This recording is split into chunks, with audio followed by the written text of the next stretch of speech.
Hello and welcome to the Worn and Wound podcast. My name is Zach Kazan. I am the editorial director at Worn and Wound. Thank you for joining us for another episode of the podcast. My guest today is Worn and Wound co-founder and founder of Aura Aurea watch brand, who just launched, fresh off the launch of his new brand, Zach Weiss. Zach, how's it going? Pretty good. Yeah. I launched a watch brand. Don't try that at home. Yeah, sometimes I ask about how was your weekend? How are things going? And usually it's just kind of small talk, but you launched a watch brand this weekend, which is one of the things we'll talk about on this episode. This is our Watches and Wonders preview episode where we kind of look ahead to, next week. We'll be in Switzerland as we speak. Yeah. We'll be, I guess, wrapping up.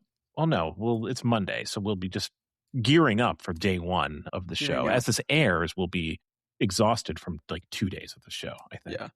I have things, it'll be relevant to our conversation we're having, but event planned already on the Monday, the 13th in the evening. I think brands are doing a lot more Monday night things. And then I saw another invite for if you want to see this watch, it'll only be here on the 13th. It's cool. I might not get to see it, brands. Maybe here's a tip to brands. Maybe send those invites before the last week before we all head off to Switzerland. Our calendars are pretty full. We don't have a lot of extra room to move things around. So plus you don't ask for my advice, but that's it.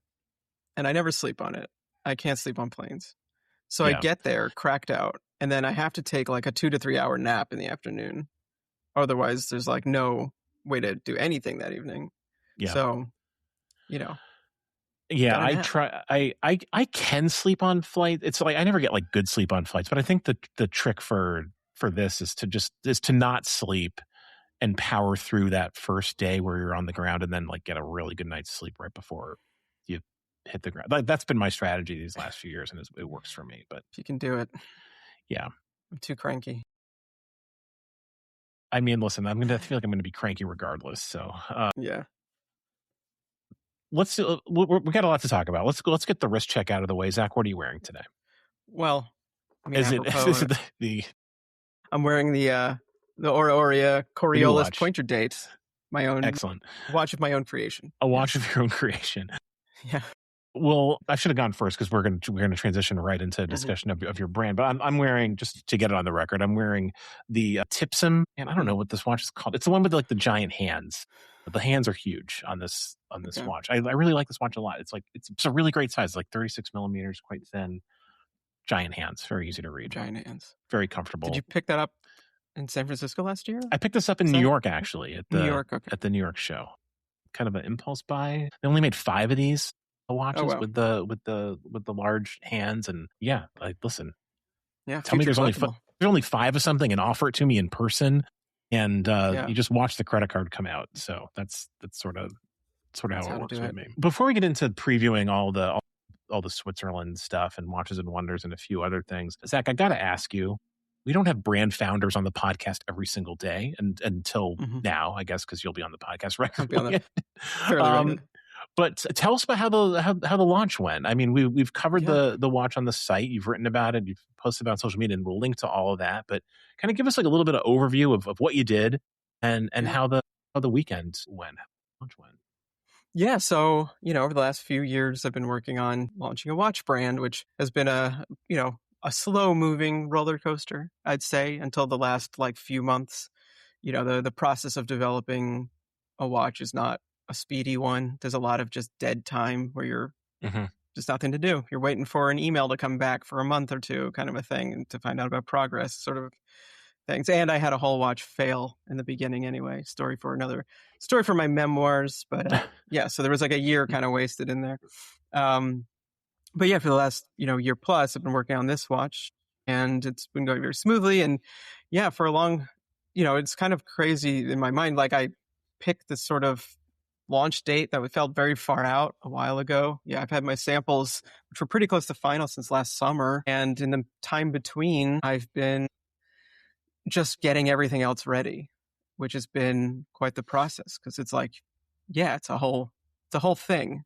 It's not just with an LE, a launch article and a product page. It was a whole website. It was properly, like legally founding a business and doing all the little things there, which are still ongoing, whether it's dealing with trademark attorneys, insurance quotes, accounting things. It's funny, like just a couple weeks ago, my finance guy was like, "You got your certificate of authority, right?" I was like, "My what now?" What is that? You have, Explain you that have to to me. have a certificate of authority to collect sales tax in New York. So you can't really be retailing without that. So it's like my license to collect, which it's a very simple process. You just go and fill out a thing, but it's like nobody just tells you to do this stuff, and yeah, just a lot of work, a lot of writing, a lot of photography, and which I was sort of over the last few years intentionally trying to get better at photography, knowing that this was on the horizon, which I think paid off to some extent because there were some things I was able to do that I wouldn't have been able to do before. And then even doing some video editing and things like that. And yeah, just all finally happened, It's a lot of buildup. I was just saying before we get that it's like this huge buildup for like a digital button push. Right. But the watches are out there now. And it's out there, yes. And which feels it's great that it's not. Yeah. Sorry, go ahead. I was going to say, it's this thing that you've held very, very close for the last year plus, and I know that you've, kind of been slowly showing more people this watch. And, one of the things I've enjoyed about this rollout is I've had a chance to travel with you a couple of times, and you've shown people the watch. And I really like seeing people's reactions because it's it must be very satisfying, I would imagine, to see the genuinely interested and impressed reactions that people have. And that's certainly what I've observed, because this is a watch that I feel like it's an old, tired, watch writing cliche that you have to see it in the metal. But I know that you put a lot of there are a lot of little details in this watch that really benefit from seeing it in person. So now that it's out there, what has the reaction been like? What is tell me about what that's like to kind of see the comments and and get the feedback. The comments, yeah.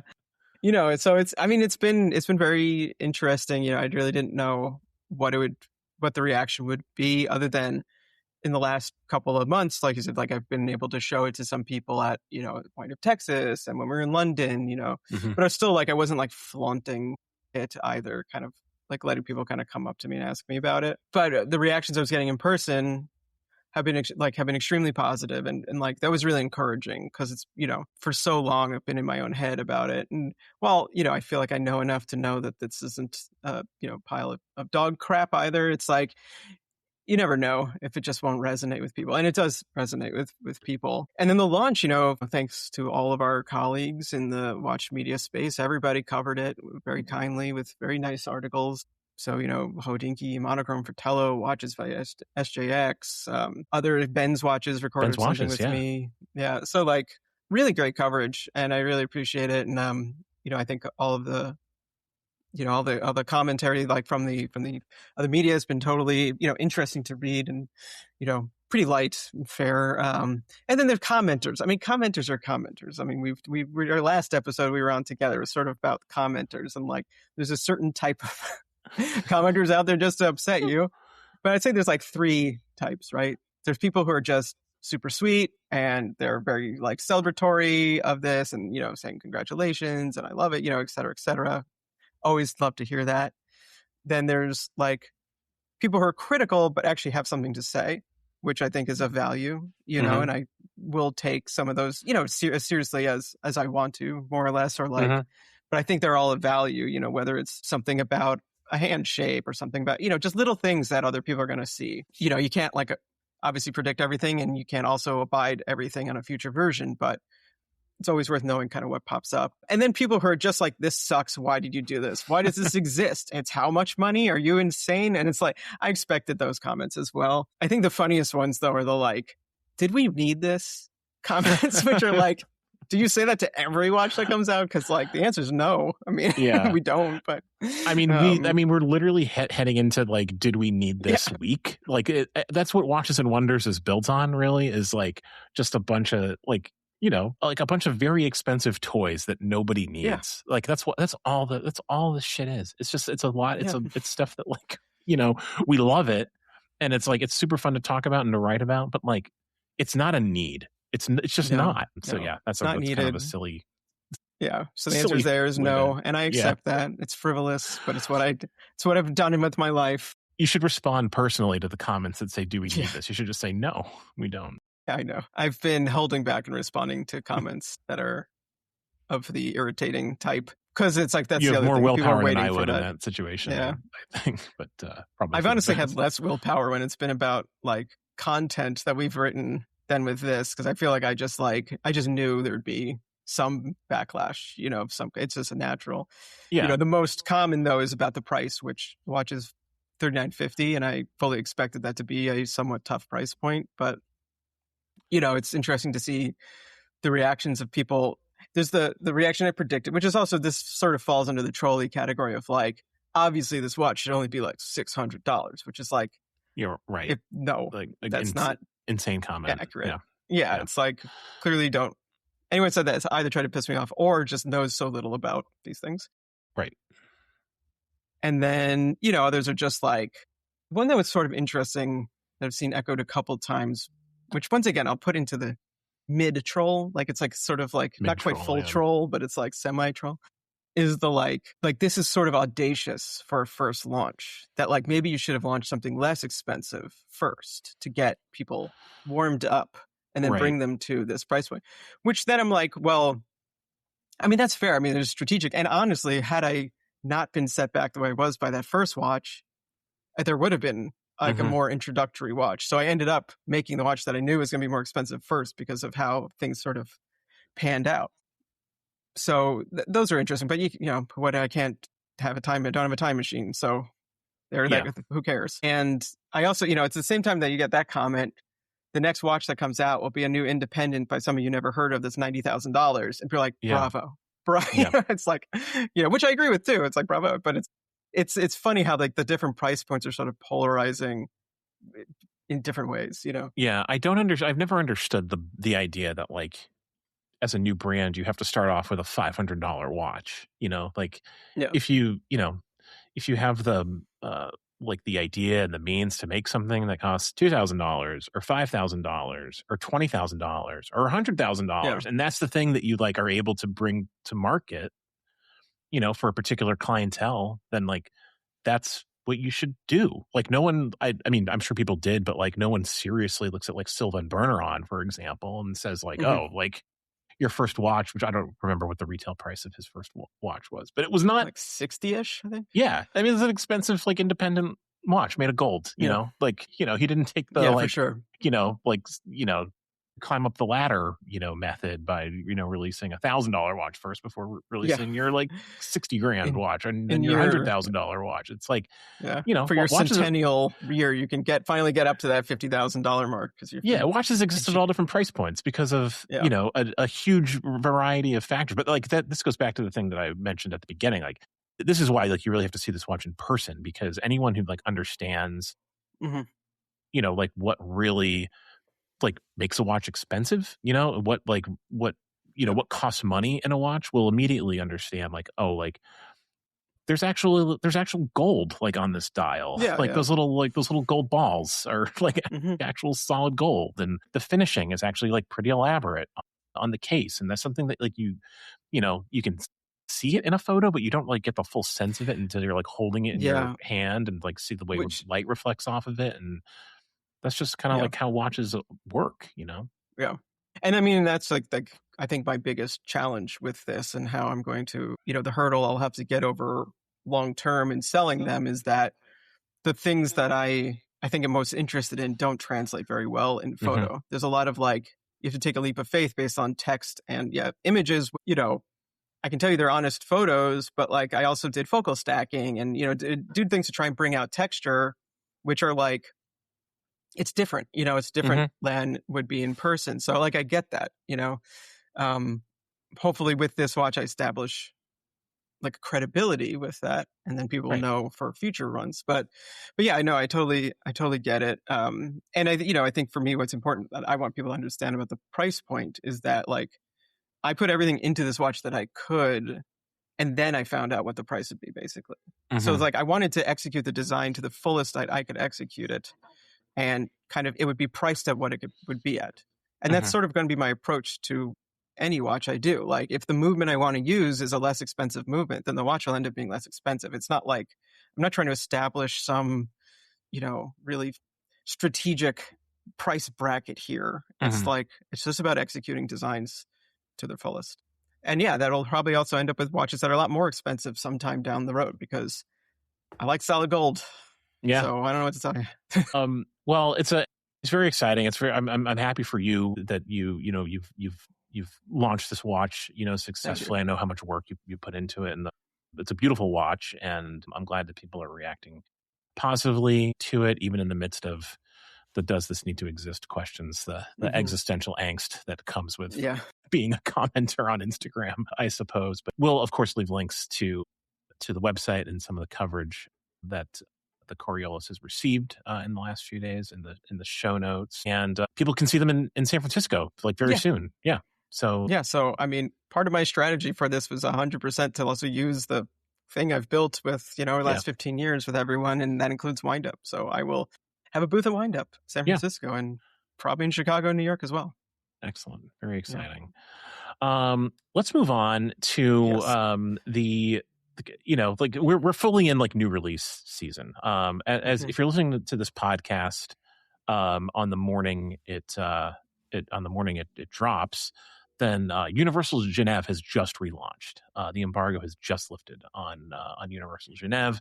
This is, and you're not going to see any other news today.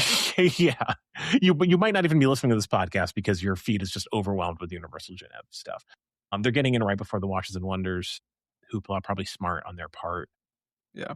To time They're not an official participant. They're not an official participant in Watches and Wonders. Although they will have a presence in Geneva that week. And I think that's the brand you were alluding to. You have an event the night before. Yeah, their like launch event is on the 13th, and I will be attending that. Should be interesting.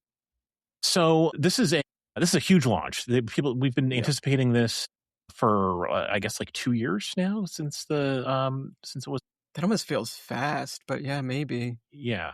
If it's been 2 years, it is an extremely impressive launch on the sheer volume of what they're doing. I mean, it'd be impressive in 3 or 4 or 5 years even, but it's probably 3 max, I guess. It's hard to remember. There's been a lot of anticipation for this. Yeah. So Universal Geneve has been brought back by Georges Kern, basically, who's the CEO of Breitling, who has kind of like relaunched the brand as part of this kind of like mini group that he now runs with Breitling and Universal Geneve and Geller, which is yet to be relaunched, but it's well known that they acquired it. Yep. So this will be one of the most talked about, kind of like launches and some of the most talked about watches of the year for sure. We'll have an article on the website that I wrote on the Polerouter specifically, because I think that's sort of like where everything is like centered. But the launch includes a bunch of watches. There's like 30 to 40 watches, I think, total that they're announcing today, just like a massive release. And they really span like an incredible variety of price points. The Polerouter starts at like 14,000, which is like close to $18,000 at this point, which is expensive, and we'll talk about the pricing. But it goes all the way up to like 350,000 for some of the like more jewelry focused pieces. So there's a wide range here. And one of the things I guess look at kind of the way we can like maybe start the conversation is that like this is not like a brand softly relaunching with like 1 or 2 models. They're really kind of like on the scene as like a fully formed brand with multiple collections. And honestly, like one of the most comprehensive press packets I think I have ever seen come through my inbox. It's just like,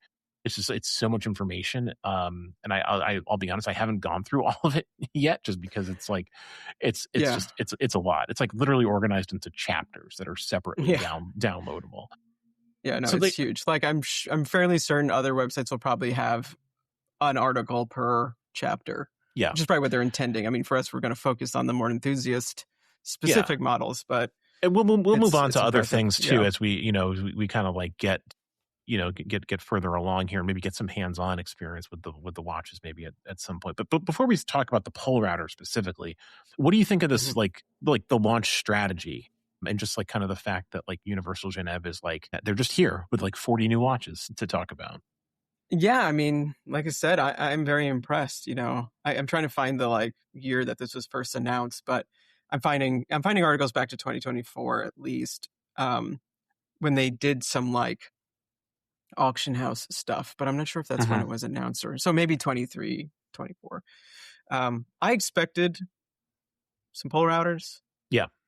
Maybe some other things, not this level of full brand launch, to come out with a fully established catalog ranging. There's multiple sizes of watches. There's many materials. There's a definite focus on high-end jewelry pieces in each line too. So anything that's steel is available in gold, and gold with diamonds and platinum and everything. And they really clearly have a high luxury strategy for this that, will put them, I mean, look in the jewelry pieces here, it's very much that Piaget Chopard sort of level of one-off kind of jewelry, which I imagine is also sort of the intention that these are bespoke pieces that they'll be, for red carpet kind of things. And, yeah, I mean, it's just super impressive, and then getting into the details, which I guess, we can in a minute, it was always a question of what are they going to do about the movements? What are they going to do about the sizes? How faithful are they going to be? And yeah, I mean, that I think is where there's going to be more reaction, reaction, but yeah. And then the prices, I mean, we could just start there too. I mean, right.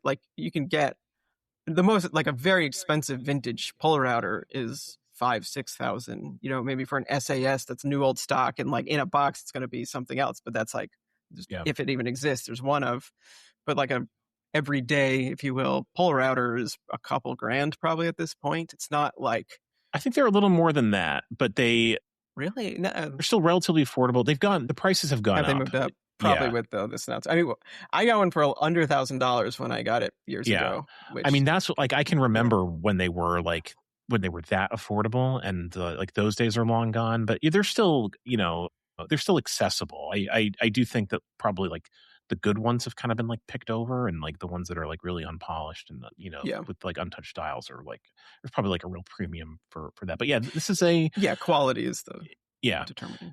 But yeah, so the Polerouter, the Polerouter, I think is unsurprisingly sort of the centerpiece of the launch. At least that's how it appears to me. It'll be interesting to see how other media websites, and the public at large kind of views it. But the Polerouter, to me is kind of their the flagship, the most well-known, accessible, Universal Geneve. And so it makes sense that they would kind of prominently feature it with in the relaunch. And there are there's a bunch of them. There, to your point, there are watches in 37 and 39 millimeters. There are gold versions in both sizes. There are diamond set watches. There's a gold version with a full gold bracelet, which looks quite beautiful. There are stone dials. So yeah, there's a range here. But they started around 17,500, $18,000, which is a lot of money. Yeah. But I will say I wasn't expecting anything to be under 20K in the Universal Geneve catalog. I thought that the most basic Polerouter that we could expect if they were going to do a Polerouter would be a $20,000 watch. So I'm personally a little bit a little bit surprised and pleasantly surprised that there's a Polerouter under $20,000. Is that just the watch industry making me insane that we can be? Because they all the little stunts they did between the announcement and now sort of did suggest they were going to be extremely expensive. They did these auction pieces, which there was an auction with new Polerouters and also an auction with quote unquote new Compax watches, which I think now that I'm looking back at them, they're very different than what they launched, but those went for huge amounts of money at auction. And it kind of felt we're setting a standard here or an expectation. So yeah, I agree with you. Unfortunately, I suppose that under 20,000 is a miracle. Yeah, I wonder what the people who are angry about the Constellation are saying. Right. Well, that's the thing. Oh no, this makes total sense. Bravo. Yeah, I mean, I think that there's an interesting parallel there because they're both they get they kind of the original versions of the Constellation and the Polerouter date from the same period. They're both they're comparable watches in terms of their they're both kind of mid-century dress watches, and I think there will be a lot of people making notes and making comparisons between the two. I imagine Universal Geneve will be making far fewer Polerouters than Omega will be making Constellations. Yeah, certainly to start. Yeah. Yeah. But there's some or go ahead. I was just gonna say, like, what do you think of like what they've done here? Like, we haven't seen the watches like in the metal yet, but like, how do you think? Do you think they pulled it off, or like, do you have concerns? I mean, like a mix pulled it off. I think there's some aspects to them that are really cool, and then some that I think are a little bit questionable, just in terms of like what you might want to see as enthusiasts. So, it's I think the biggest question when I heard they were really launch is what are they going to do with the movement? Because obviously the Polerouter, in addition to being designed by Genta, his first watch, supposedly is that it featured these really cool movements. I mean, first there were bumper automatics, but then there were micro rotor automatics. So like the one I had was like one of the smallest automatic watches I've ever had. And it was from the 1950s. It was thin and compact and amazing. It was one of those things you're like, why did this exist then? And I can't get it now. So the question was, in how many years are they going to really develop a fully like industrialized, to scale movement? Or are they going to be using something from Breitling or what have you? And they've developed their own movement. So they could call it micro rotor. I think there's some people call this a 3/4 rotor movement, but it's certainly not a full rotor automatic. It's like a sub rotor. They call it the UG110. And it's not just in these, it's in a lot of the watches that they've come out with. And it's interesting. It's small, but it's not tiny. It's not like super thin. Has a 72-hour power reserve, which is nice, but they're not able to quite make the tiny watch that they made before. So there's a 37 millimeter model that's probably as compact as they're going to get with this. I would say maybe they can get smaller. It's a 31 millimeter diameter movement, which is like quite a bit bigger than like a SW300 or 200, but it's 31 millimeters is still pretty small. But like the 37 millimeter is date free only. And to me, like the part of the charm of that watch, honestly, was the date. It's the Polerouter date, the trapezoidal window. So if you want the date, it's the 39 millimeter model. And I have a feeling that's because of the movement, but 39 millimeters is, I mean, that's a perfectly fine size for a watch, but it's big for a Polerouter. I think that there will be there'll be some consternation in the like Universal Geneve community about a Polerouter, like the flagship Polerouter being 39 millimeters as opposed to like 36 or 37 millimeters.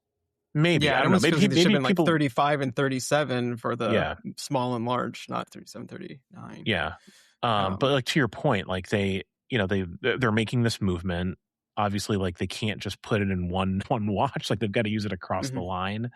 And they have other watches where, like a small size isn't as like beneficial. It's not as like, part of the DNA necessarily as, as you would expect with a Polerouter. So yeah, I think I'm curious to see like where people land on that. Like, on the one hand, I like a 39 millimeter watch. I think that's like a objectively like good size, but it also doesn't really feel true to like the Polerouter like DNA necessarily. Even though they got a lot of other things right about the Polerouter DNA, like the crosshair dial exists on every one of these watches. They look the very good. Lugs. I should take a step back. They look very good, just like purely aesthetically. Once again, in photos, we haven't seen them in person yet, but I'm gonna imagine they're very well made. They look beautiful. They didn't reinterpret really what a Polerouter is supposed to be, other than in size. And I mean, the dials look nice. They use a really nice version of the Universal Geneve logo. There's like 100 different versions. This is like the kind of double U version. Although there is a lot of text, I will say. It feels heavily branded. It does say Microder on it, which I like as well. Like the engine turned into C. Yeah, they look very nice. And that brick bracelet, I don't know if that was I don't know anything about the history on that, but that looks really nice. The bracelet looks good. They did something kind of weird with the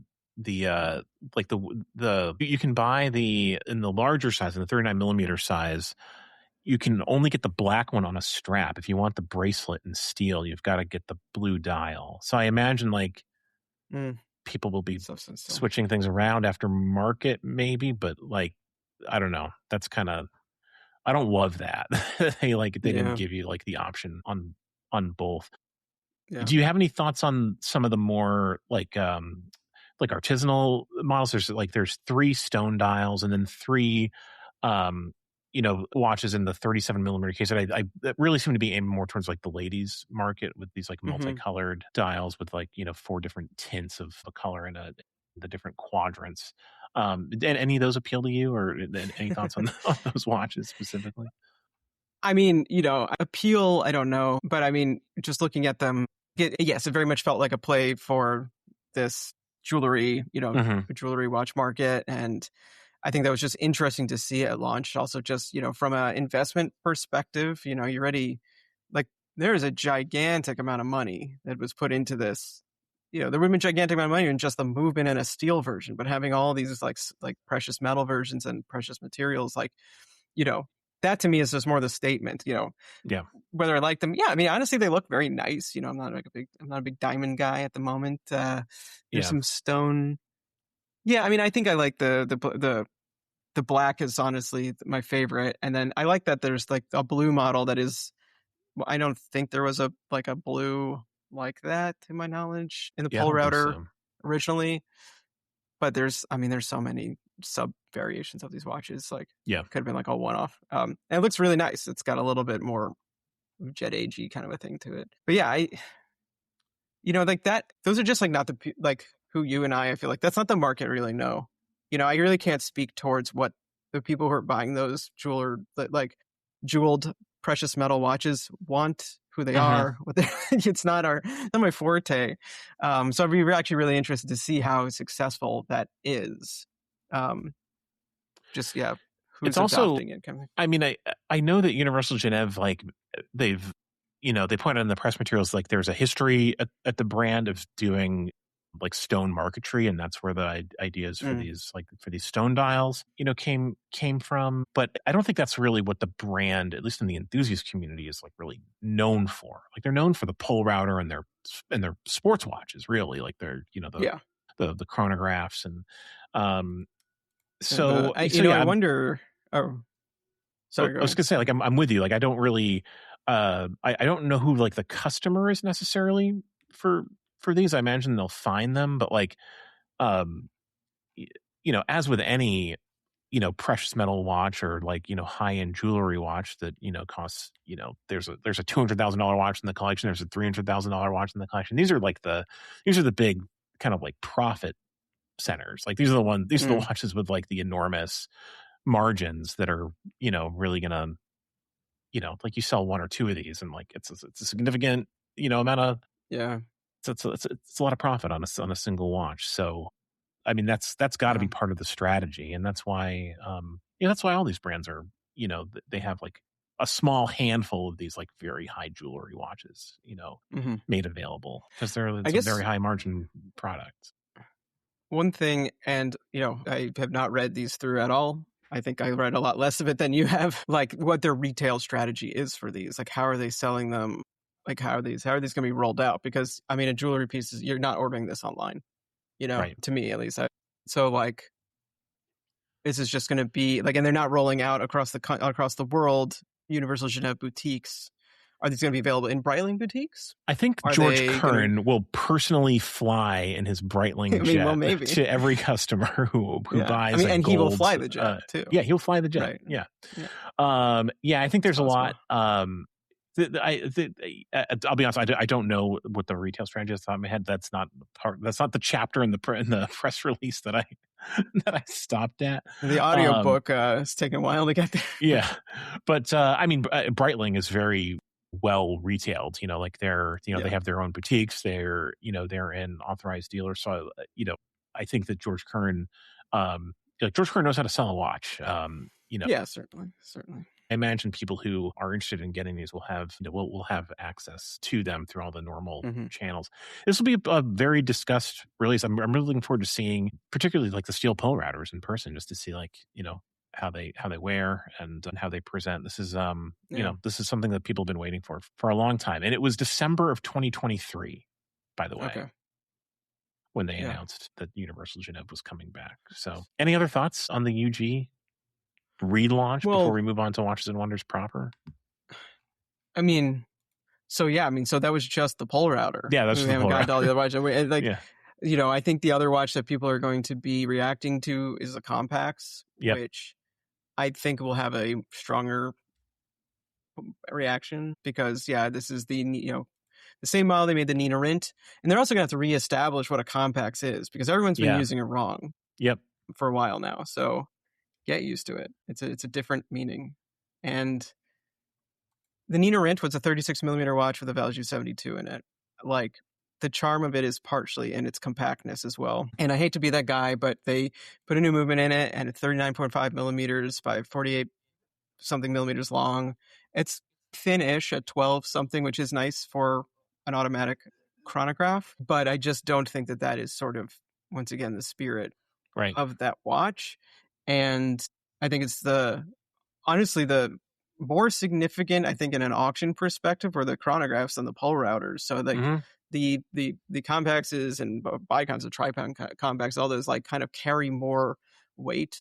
And I think, I remember like a decade ago or whatever it was when like the Nina Rints and Evil Ninas were sort of popping off, and like that was like such a thing. And I knew people with the Evil Ninas, and like the articles were coming out. An article came out about a guy I know, Bill, who went to Japan to get his Nina, and like Hodinkee wrote a whole article. Like, it's like a whole thing. So I feel like they kind of went a little bit of a weird direction with this, especially because they made it their own caliber once again. So there's a brand new automatic integrated column wheel chronograph with a 3/4 rotor, which is cool. It's very cool to have a 3/4 rotor movement. But what's lacking is really nice manual wound movements like the Valjoux 72. And I feel like that was such a huge opportunity here. You have the Polerouter, the 3-hand micro rotor, and then a beautiful hand wound movement, a chronograph movement. That to me just makes more sense. I'm sure there were like synergies between the development of the two of these. Obviously, they probably have the same winding system. So I imagine there's a lot of logic that goes into this. I'm not trying to take away from that, but I just find it kind of I'm not going to say that's like a total screw up. It's just like, it just feels, this is what people are going to get more angry about. I'll put it that way. I think so, yeah. I'll end at that. It might be beautiful and very well made watch, but people are going to be pissed. Yeah. And the Compacts start at 15,500 CHF. So that's, just a little bit more than the Polerouter. Again, like expensive watches. And yeah, I think you're right. I think that people will be thrown off by the size of these watches. And I also think you're right. That's a missed opportunity, to just do like a simple hand wound chronograph. Like it's like really nicely finished and feels like a luxury object instead of a,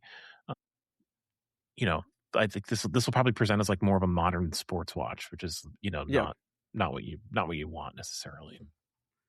And I'm looking at the dimensions. 39.5, 12.45 thick. It doesn't say if that includes a crystal or not. I'm feeling it probably doesn't include the crystal because that movement is still 6.65 millimeters thick, which is like a millimeter thinner than a 7750. So it's not a very thin movement. Interesting. Well, today will be a day to kind of like look at the comments and be an observer of the watch community out there. Yeah, it'll either be UG Day or UGG Day. Which that's the clip we pull for social media, right there. Yeah, great. I'm gonna get my invite rescinded from.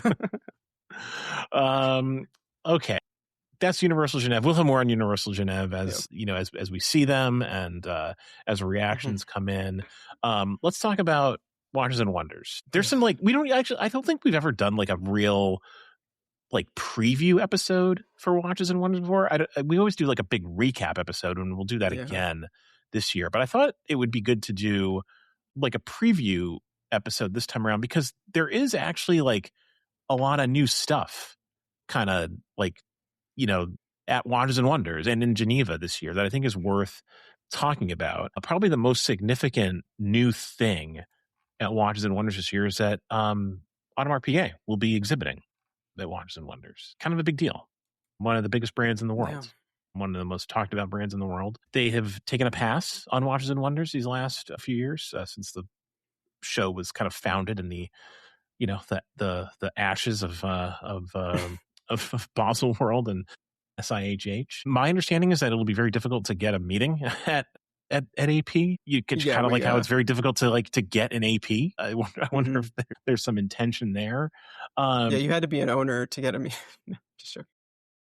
I kind of have a feeling that like AP being there is going to suck all the oxygen out of the show. It's going to be like all anyone's discussing. If they have new watches, like the thing is like they just announced a whole bunch of watches they break the year down into like semesters, I think they call them. And they just had like their first semester kind of like launch event where they now the name escapes me. We'll link to it. That rectangular, the jump hour, the jump hour watch, and a handful of new Royal Oaks. So I don't know. We don't have I don't think we have an AP meeting on the books because they're tough. No, to get. So by the time I signed on the quote unquote touch and feels or whatever, like touch and tries, they're no longer called the touch and feel because that was creepy. It's touch and try now. They were filled up by early morning. I should have woken up earlier. My fault. And then in talking to the USPR, it was sort of like they're not doing one-on-one meetings. Like for press, you got to do this. That's probably not true for every press. We'll find out, but like for lowly us and for most of the press of the world, you're just going to go to these sessions to kind of see the watches in person. But they're filled up, and the wait list was not going away. There's like a way to kind of like people don't have to see the back end of this. Oh, here's something exciting, right? There's an app.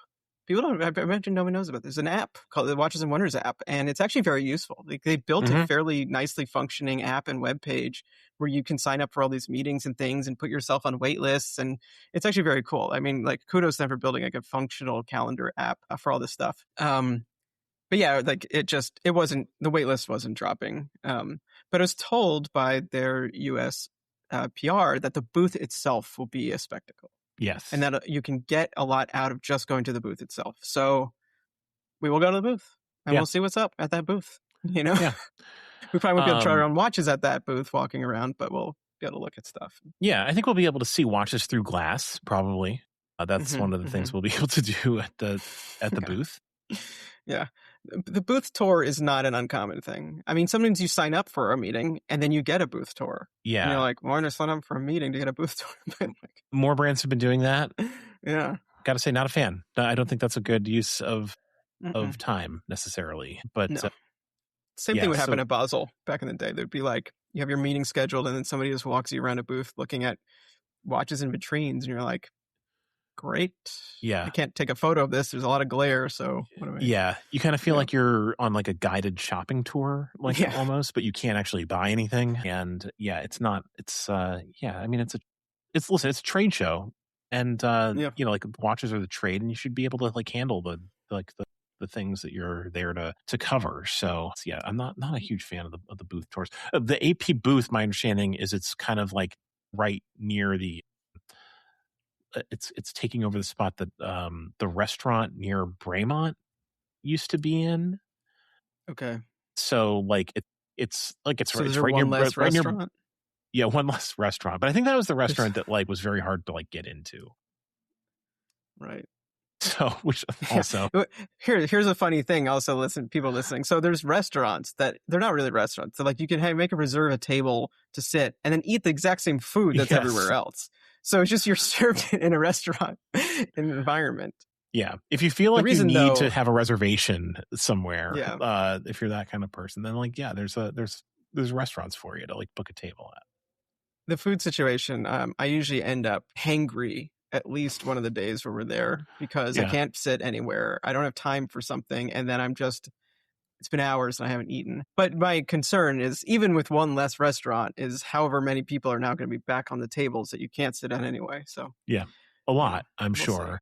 See. Yeah. So that part of the hall is like, there's not usually a lot of traffic there. Like it's sort of a, a quieter area in Pal Expo, but with AP there and Bremont, I guess.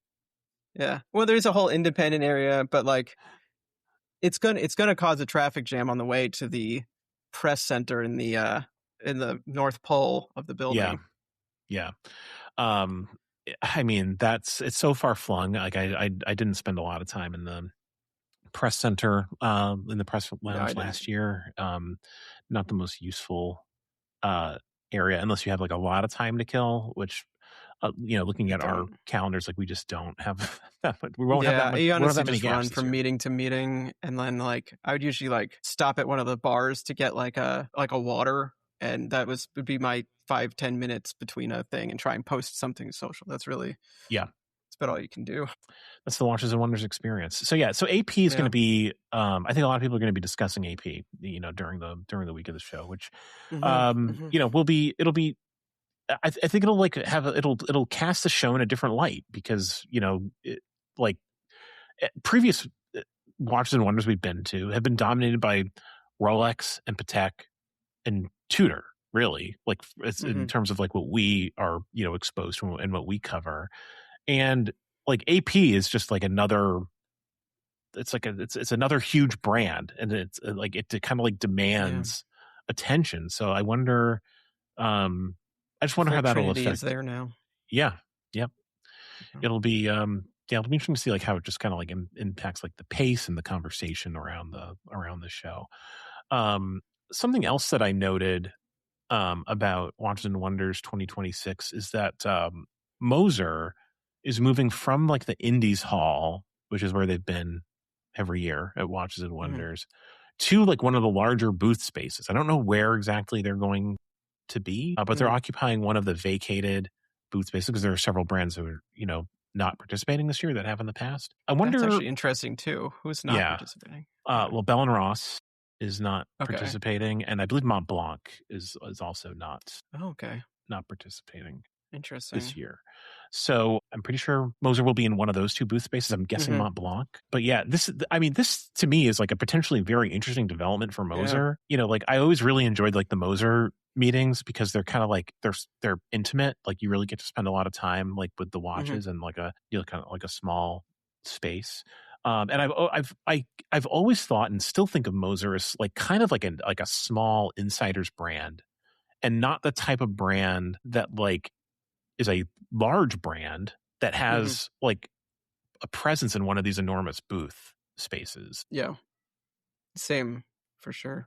So I think it's going to be really interesting to see like what that feels like to be in a Moser meeting in one of these larger, more heavily trafficked booth spaces away from like the Independence area, which for folks who have not been to Watches and Wonders, like it really is like a quieter, kind of more relaxed atmosphere, like in the Indies Hall. Like it's just like you can't necessarily like walk up to a booth and just like take a meeting like the way that you can at like Time to Watches, for example, or with some brands of Beau Rivage, but like you almost can. Like it's just it feels like a little bit more relaxed and accessible. So this will be different for Moser, I think. Yeah, for sure. I mean, so on the Hodinkee podcast, Andy interviewed, and I butcher the name anyway because I don't do the French pronunciation, but the gentleman who put together that like financial report that has been of some controversy this year anyway. But part of it was they were talking about brands that kind of moved up and down a little bit, and they were saying that Moser crossed the 100 million, I guess, Swiss francs line. So yeah, I mean they're bigger than they maybe seem in that way, but yeah, it's definitely a move, a statement. They've kind of always, it's interesting because like I think it is a statement, and it feels like a change in course because they've always sort of like painted themselves as like a small like insiders brand. Like their tagline is very rare. Like they seem to like revel in this idea that like like they're tiny, like they don't make a lot of watches, like they kind of and so like this sort of like I don't want to say like it flies in the face of that. Like there are other brands that like have very low production numbers that are in these large booth spaces, but like it's just it feels different for them. And like I'm very curious like what that means for the brand's future. Do they have desires to really grow in a meaningful way, like in terms of like the production? Like do they want to continue to like expand, make more watches, reach a larger audience? Like you'll recall they collaborated with Studio Underdog, a few years ago, on a watch. Like, Studio Underdog, like they sell a lot of watches, Does Moser also like, is their primary business goal now to like, just like to sell more watches rather than is it that over like a craft goal or, like like an image goal? I don't know. I think it's something we'll be paying attention to. Yeah. No, very, very interesting. I also wonder if Hotlands is moved with them, because that is they're by still the same family. Yeah, they're still in the Indies Hall. So that's another interesting thing is that like they're not being near each other. The way that they are kind of positioning their relationship to Hotlands, which was always they were always like right next to each other, in their previous location in the Independence area, and they seem to have like a very tight relationship, and that's like severed, like too strong a word. Like they're not, they're on like very different stages, this year. Other brands being added to the show, in addition to AP and Moser moving up. Zinn is at Watches and Wonders this year, which is a big deal for people, people like us who are kind of like interested in the more like accessible stuff. Let's go out of my way to find Sinn in Geneva and always have a meeting with them. And so now it's in the same building finally. Yeah, cool. And I'm excited. Creedor is also at the show, which I'm personally like really excited to see Creedor at Watches and Wonders. But yeah, like I think like I was just kind of like going through like what we were going to like talk about on this like preview episode, and like I feel like not a lot of people are discussing the fact that like Zinn is at Watches and Wonders. Like that's kind of a big deal. Like Zinn is like a true enthusiast brand that is like one of the brands that like a lot of people who like wind up getting like really involved in watches are like introduced to first, like when they like get onto the forums, when they discover watches on Instagram or whatever. And like for them to be at like the biggest trade show, in the world, which is still like fairly limited in terms of the like number of brands, like at the show, I think is like a fairly significant development for Zinn. So yeah, certainly. And I mean, they were always part of Basel World. Like when we went back, but they weren't a Hall 1 brand. So there was a sort of like the Hall 1 was the bigger brands and kind of went up. Each floor maybe the brand got a little bit smaller, but they were in like the secondary hall.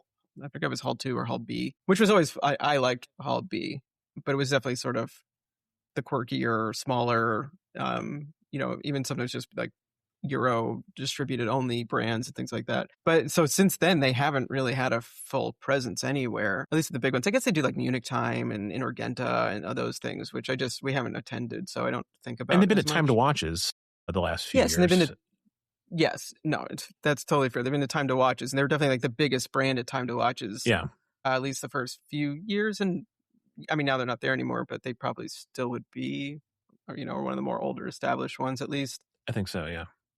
But yeah, I think it's interesting for them, and yeah, I hope that it comes with an increased level of coverage, and hopefully also more launches and things in the future. But yeah, we'll be meeting with them. Always excited to do it. Yep, for sure. The other thing I wanted to touch on is that in addition to Watches and Wonders, there's a bunch of other shows, a bunch of other things happening in Geneva, as there always are. This year, we'll be back at the Beau Rivage, as we always are. Beau Rivage is, I believe, still under construction, so I think there'll be a kind of like a reduced brand presence there this year. I've noticed some meetings are kind of taking place in like other hotels, like in the area, but like there's all these like kind of like satellite meetings that happen sort of like at hotels on the lake, in Geneva, Beau Rivage, etc. So we'll be taking a bunch of meetings there. And of course, Time to Watch is happening again right across the street from Pal Expo. One of the things I'm most interested in is an entirely new event called Chronopolis, which frankly features a lot of brands that we see at Wind Up, fairly regularly. Feels a little bit like a Wind Up on Lake Geneve. Yeah. Which I'm not mad about. Like I think it'll be nice to see a lot of those brands in a different environment. But it just kind of like speaks to the the increasing importance of this week, in the watch industry, that like an entirely new kind of like separate event, has sprung up kind of like in the shadow of Watches and Wonders. And we'll continue to see this happen, I'm sure, as time goes on. Like this isn't the last, kind of. There has to be a limit too. Like it's great, but this already is. Yes, because we are out of time. We are out of time. Yeah. We will need to expand our team to cover these things functionally. Like it's already kind of this year sort of like feels difficult to get to everything and see all the brands and give each one enough time, so it's going to be like running through Time to Watches for a couple hours, then to the Beau Rivage for a couple hours. You just have to do this to fit in. the 5 days or whatever it is, because, the first priority is the Pal Expo. It's kind of like, that's Watches and Wonders. You have to participate in that. Yep. And then these other shows come after that. And yeah, it's just, we're running out of time to do it. So yeah, I mean, and it's just, as cool as it is, like, I kind of wonder when that's going to hit a point of, diminished returns for people who are participating, Yeah. So, I mean, I think that like they might already be experiencing it. Like if, if other folks in the media are kind of doing the same thing I'm doing this week, which is responding back to brands who are asking for meetings like this late in the cycle, saying like, I just don't have time. Like I don't, or I'll grab a coffee with you if I can, like in between meetings. Like, I wish maybe we'll put a screenshot of our calendar up, after the show so people can't like, track us or anything. But like, not that anyone would. That'd be so boring. Like, why would you want to do that? But yeah, like, it's really just like wall to wall meetings for myself and you and Kat and Liam. We're all just like going to be flat out occupied for the entire week. There's no downtime. Yeah. So yeah, I think you're right. I think it does reach a point where like there's not enough time in the day to meet with all these brands. And that's, also with like the kind of the strategy this year, like I'm telling brands I'm going to be at the hotel from this time to this time, rather than allotting a 30-minute meeting, because honestly, I'm going to try and run by, see things in 5 minutes and then try and move on. Yeah. And so like, that's the other side of it. It's just like that the level of depth of meeting is going to have to come back. I mean, if you're to visit every booth at Chronopolis individually for 30 minutes or whatever, that's a full day of meetings, and we just can't do that right now. And I'm not staying in Geneva any longer than that week already. It's Yeah. It's long enough. Yeah, no, it's I think that we're there for a week. That's enough. The amount of club sandwiches with hard-boiled eggs on them I can eat is limited. Well, listen, they're good. Don't get me wrong. I don't have a limit in terms of that. Like that, I can like. I mean, that's my as folks know who are longtime listeners. That's my favorite part of the whole experience is the club sandwich at the what is it the Duke Cafe Duke the cafe, of course. Yeah. All right. Well, I think that kind of like we've been talking about Watches and Wonders and Universal Geneve for a while. I think that's probably a good place to leave it. We'll be podcasting from the show. We'll try, as we always do, every year. I think some of our best podcasting, frankly, happens, on the fly. I think people don't give enough credit to that episode with the kid playing accordion or whatever was happening. And we all had a mental breakdown simultaneously. One of the great moments on the Warner Wow podcast, for sure. We'll see if we can recreate some of that magic this year. But it'll be a fun week, and it'll be a packed week full of club sandwiches and meeters, and hopefully some surprises. So I was gonna ask you for lots of champagne in the early morning hours. I was going to ask you about like predictions. I think like at this point, I feel like I've seen too much already. Yeah, at this point, so it's like it's a little tricky. Yeah, we kind of know the only things we haven't seen Tudor or Rolex at all. Yeah, but honestly, like, the prediction stuff around that, I mean, like I feel like everyone has jumped on that. I feel like I saw fewer of those terrible like Photoshop clickbait articles this year. I saw better Photoshop. I think people have gotten their skills down. Maybe, yeah. But yeah, I mean, maybe there's less. That's maybe my least favorite genre of watch content is the listen, my apologies to anyone who creates it. It's just not my thing. The completely random, Photoshop predictions articles. Well, how about why don't we end it with one bad Tudor prediction? One bad Tudor prediction. I think that what I would like and expect to see, frankly, is a massive relaunch on the Universal Geneve scale, just of the Black Bay P01. I think they're going to like lean into that hard this year. Very nice. They're going to expand that, multiple sizes, precious metal P01s, complicated P01s. Cool. Yeah, maybe some like crazy full bracelet P01, just like a lobster bracelet kind of a thing. That would be sick. I'd order one at the show. Cole Pennington, if you're listening, bring back the bring back the P01 or expand it. I think is it still being made? I don't even know. Listen, No, it's a modern classic, not fully appreciated in its time. Yeah, no. It's okay. What's your bad Tudor prediction? They're just stone dials. Okay. Yeah. In any it's time particular for Black line? Bay. Oh yeah, 54. I mean, there's just 54, 58. They're just like, it's time. Everyone's been waiting for more of them. They're going to roll out all the stones. You know what I'm saying? As you say that, I realize that's probably what they're. That's actually do. not like a far-fetched one. I could get in trouble there. Yeah. The lapis lazuli 54 would be nice looking. Don't get me I can just wrong. picture the headlines like finally someone that gets it and does stone dials right. Yeah. Listen, that can happen. I think it's probably more 43 millimeter Black Bay from last year, full mop dial. There. Yeah. Listen, go for it. I'm not opposed. Maybe listeners, if you want to drop your bad Tudor predictions or just predictions for anything in the comments, we know a lot of the stuff that's coming, so we can quietly judge the quality of your predictions if it's for JLC or Longa or we know what's coming from these brands. Not to hold it over your head or anything, but we're gonna the tongue biting that must happen. Yeah. So listen, we can keep a secret. There was actually one launch though. This is coming out. When is this episode coming out? And Wednesday from when we're talking now. Yes. Wednesday, 8 a.m. Yeah. 8 a.m. So the Wrestlins did come out. Yeah. Yep. They have an in-house movement now. That's cool. Yeah. Type 11. Yeah. That's that's one of the things I'm most looking forward to seeing. Yeah, exactly. Yeah, I'm really looking forward to that. So yeah. No, that'll be cool. And also I'm looking forward to seeing that limited edition with the mother of pearl mosaic dial from a few months ago. Yeah, that'll be look cool to see in rad. person. Yeah. Yeah.